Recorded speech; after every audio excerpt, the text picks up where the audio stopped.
Hello and welcome to the Authority of Love. I'm your host, Greg Williams, and I welcome back once again Mr. David Walls, Executive Director of the Family Foundation, for another great Family Foundation Friday. David, welcome. Greg, good to be with you again. Thanks. It's been good. I've enjoyed Yeah, this. I don't know if you absolutely. have, but we've been getting some good feedback. We have. People are hearing it and responding and encouraging. So we thank you for that encouragement. Now we are just past, you're going to tell us a little more about that, but we're nearing the end of this short session, aren't we? Yeah, it'll And be you, here before we know it. Okay, and if you want to hear more of the Authority of Love, check out wjmm.com and go to their podcast tab near the upper right, and then Love and Lordship links, and you'll get today's message and the previous 2 days. Now, there'll be some other messages, but you can go back to loveandlordship.com and find some more there. So I encourage you to go there. Also, David, I know you want to give some contact information, so let's start with that.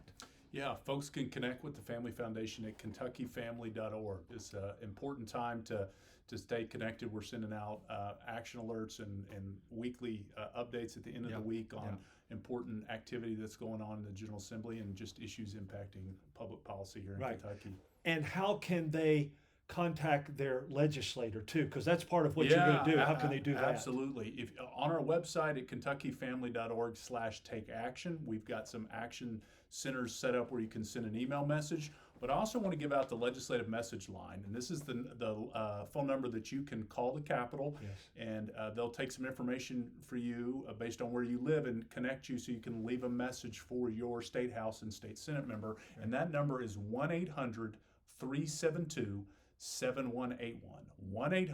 1-800-372-7181. Greg, I know we're going to be talking about some important issues, important bills, and this is a very important time to be calling the Capitol and encouraging your state house and state senate member and leadership in both chambers to work on important bills. Yeah, because we made this connection before. You see the banners behind us, the Family Foundation of Kentucky and Love and Lordship.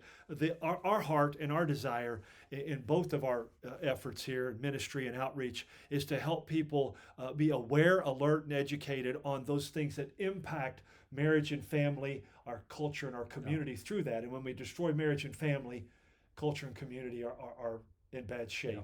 So I've blown that line up, by the way, David, over the years. They've got a few hundred, if not a few thousand calls from me, and we'll continue to do so. And we encourage you to do that. So, David, you mentioned some key bills that we've talked about before. You got a couple others. Let me ask first, do no harm and parental rights, because those are a couple that we have covered the last couple of weeks. Yeah. So, Greg, just to kind of set the stage, last week was essentially the end of last week was the midpoint of the session, but this is only a 30-day session, and it was also the bill filing deadline. So we saw a plethora of bills filed last All week. All good bills, right? No. Okay. Some very good. Don't hurt. And some not so good. And we'll update folks on a few of those that we think are pertinent to the family. One of those that you were just mentioning was the Do No Harm Act, what has sometimes been called the Help Not Harm Act.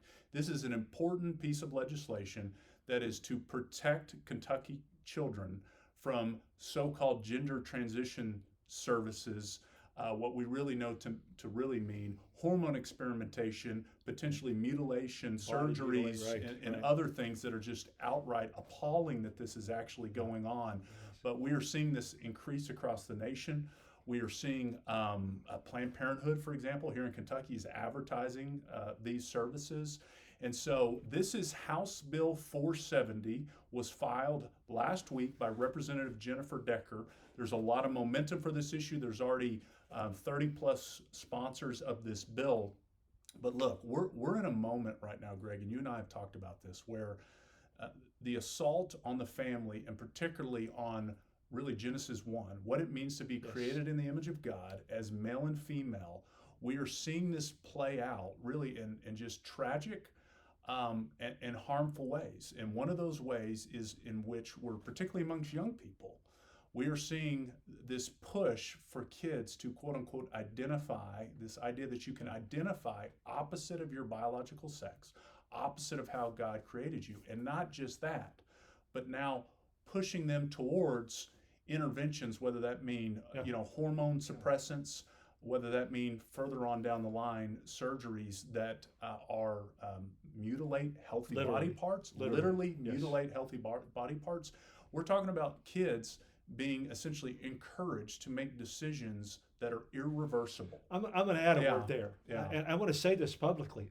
The kids are not only being encouraged, they're being manipulated. Yep. That's what's happening. No, They're being you're right. manipulated, people and listeners. And so we need to take a stand. I'm going to add a couple things there too. Yeah. Do not harm, I believe, comes right out of the Hippocratic Oath. Yes. Isn't that Yeah, right? Right. I mean, that's been around for a long time. Right. And I had a doctor tell me literally most of the medical and health and even insurance and pharmaceutical fields now are not trained in health and life. They're trained in death and symptoms. Right. That was a medical doctor that shared Yeah. that with me. We're trained to find a symptom and treat just the symptom, which means your body continues to. That's not exact issue, but when we encourage and manipulate these young impressionable children to think that's okay. The other thing is this, and I think you've heard it too. There's a lot of evidence and a lot of pushback now coming out of UK, the United Kingdom, and other places that have had this longer than we have, and they're starting to stop this movement. Right. Yep. Because they're finding out it's extremely destructive. So I'll let you pick back up because that also goes back into the parental rights. Yeah, no, Right? no, Greg, you're absolutely right. You know, there was actually just a couple weeks ago, there was an expose that was published by a gender transition worker, someone who is, I believe she described herself as to the left of Bernie Sanders. I didn't know that existed.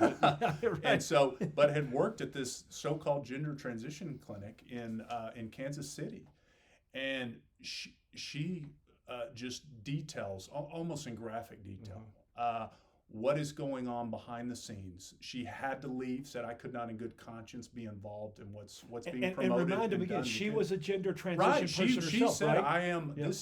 I come from this worldview. Right. She says at the beginning of the article, but not only has she left, she now has felt compelled to tell what's going on. And Yeah. what's going on is kids, like you said, they're being manipulated. Look, young kids don't even have the ability to consent to these kinds of activities. Brain research shows us it's, that, yes. We're talking about potentially life-altering decisions.